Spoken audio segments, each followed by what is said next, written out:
safe and effective. After give it to your grandmother because you don't want the kids bringing that virus home to take them out. After saying that pregnant women and young children will need them. After saying that if you don't take it, you'll be fired from your job, which many people were. The FDA today is now telling you, telling the world that these COVID vaccines were associated with deaths.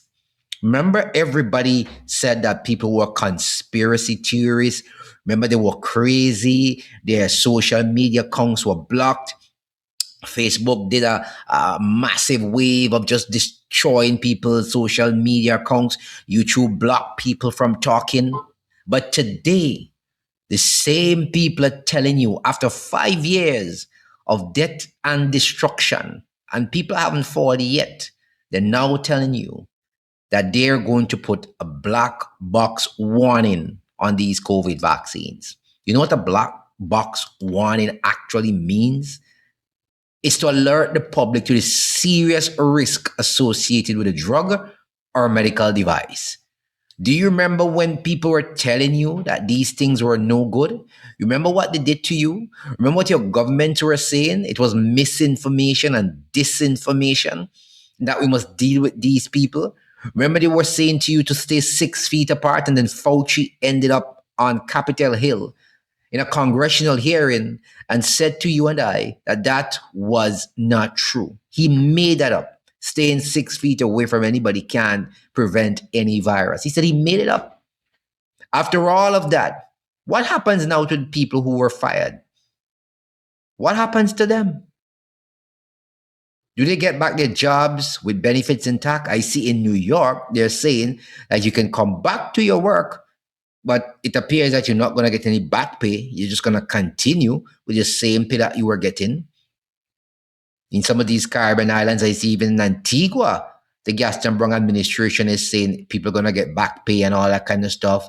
I mean, it's just, will the CMO, the chief medical officer in these islands, will they be hauled before inquiry?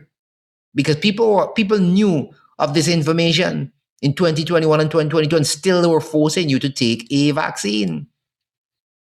In St. Vincent was a horrible case, people said. And it was probably part of the reason why the Gonzalez administration lost government.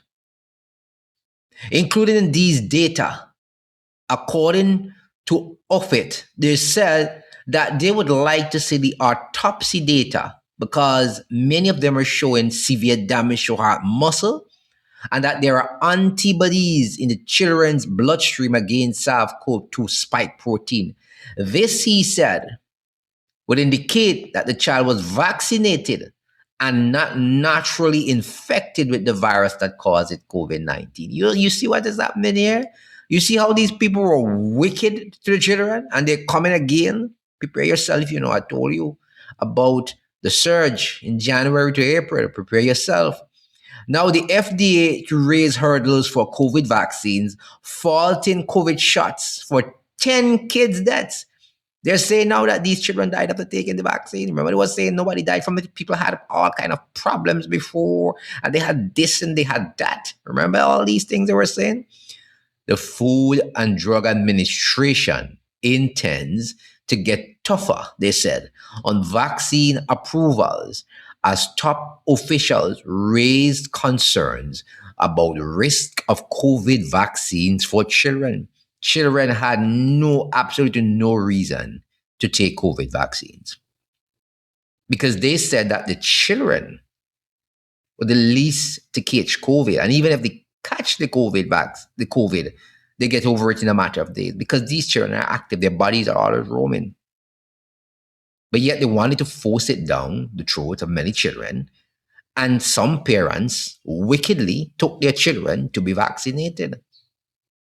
And then, payday is coming with these things. Speaking on the news in the US Saturday morning, the FDA Commissioner Marty Makary said the agency will no longer rubber stamp new products that do not work, claiming it made a mockery of science. Yes, it did. Great science, high science. Remember, every government in the region said to you, follow The science. Follow the science. We believe in the science. That is what they were saying to you and I. But then, all of a sudden now, the new CDC man is saying it made a mockery of science. Yes, it did. Margaret's comments came the day after FDA's top vaccine regulator, Dr. Vinay Prasad, told his team the agency would change its annual flu vaccine framework update vaccine labels to be honest and make other changes to how it review vaccines according to the contents of an internal email reviewed by NPR and other broadcasters in the US. Friends, they fooled you. They fooled many. Many have gone to the great beyond as well because of it. Many are suffering today because of it. Don't make them take you down again in the next one that's coming. I beg of you, pay attention because what you don't know could eventually kill you.